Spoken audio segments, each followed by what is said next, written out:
А вторая часть у нас начинается с голубики и жимолости.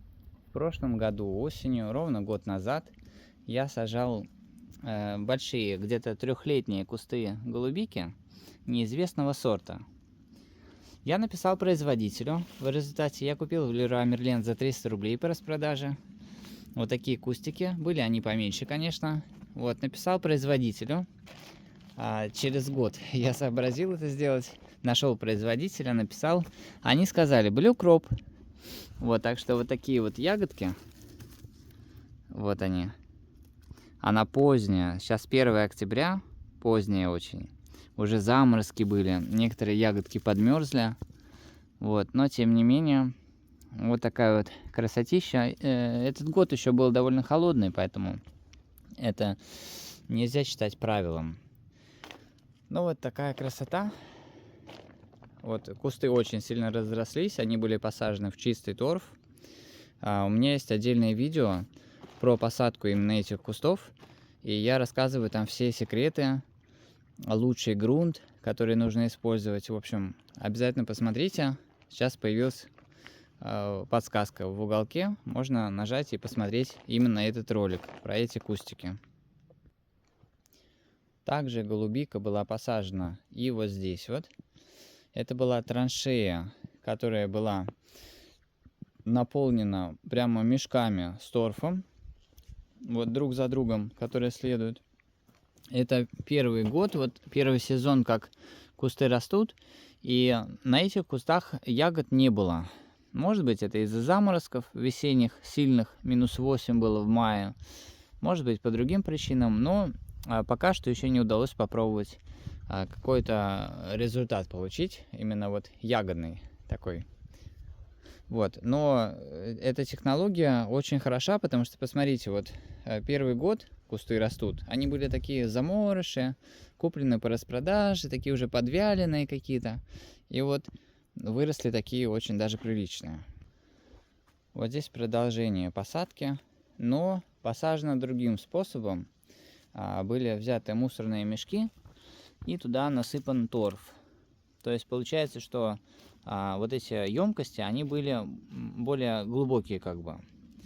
Вот. Результат примерно такой же хороший. То есть кусты стали мощными, дали высокие побеги мощные, разветвленные. Ну, вот некоторые, это сейчас интересно, что это за сорт. Я думаю, что это низкорослый, это немножко отдельно. Но мой любимый это Патриот. Он в этом году дал ягоды. У меня, кстати, есть видео на канале о вот именно сборе ягод с этого куста. И я пробую. В общем, расскажу вкратце, что ягода очень вкусная.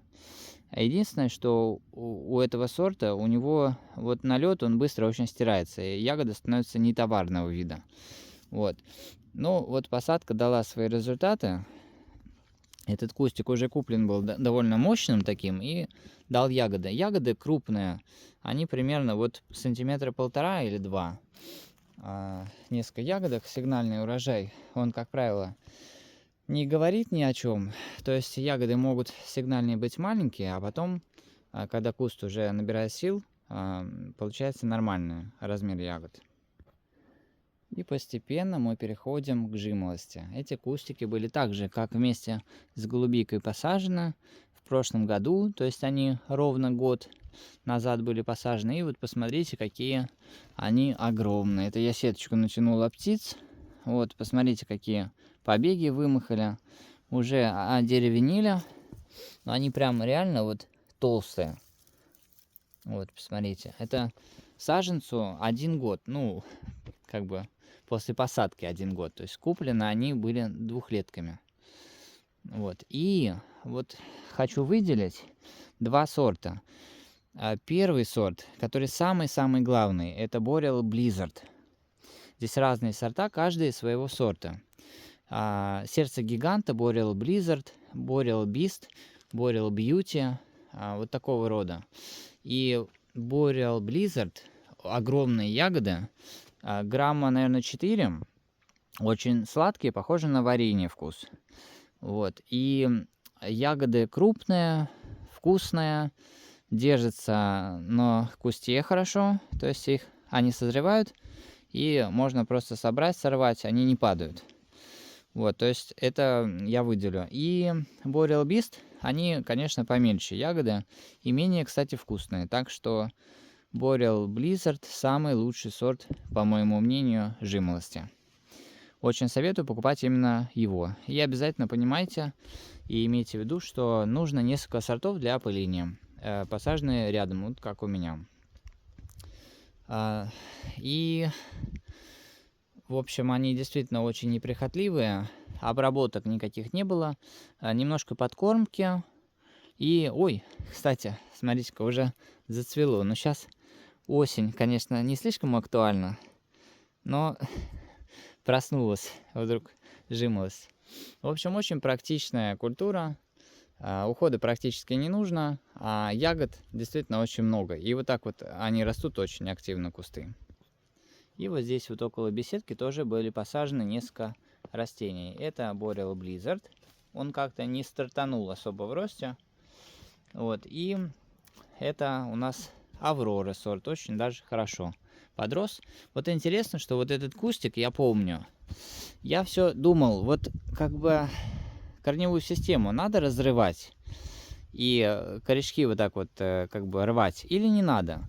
Вот этот куст посажен без вмешательства. То есть вот как он был в горшочке, так я и посадил и прикопал землей. А вот этот куст я порвал корневую систему, раскрыл ее как бы немножко. И вот посмотрите, да, разница прямо очевидна между двумя кустами, как стартанул левый. Посмотрим, конечно, что будет в следующем году, но результат отличный. Ну и, конечно, я не могу обойти стороной мой проект большой. Это плантация жимолости. Небольшая, скорее вот для испытания сортов, для испытания условий, чтобы найти лучшие условия для жимолости. Вот есть у меня на канале отдельный ролик, как я сажаю жимолость вот эту. И вообще все вот подготавливаю, все пространство для этой маленькой плантации. Вот. Здесь все довольно просто сделано специально, вот, чтобы затрачивать как можно меньше усилий. Вот эти кустики, они замульчированы, они посажены без подготовки специальной земли. Просто протравлена трава, закрыта агроволокном, которое пропускает воду. И дальше внесены минеральные удобрения, немножко перекопано под куст. Специальным прибором в видеоролике я показываю, как я прожигаю вот эти дырки для кустиков. Сажаю и мульчирую.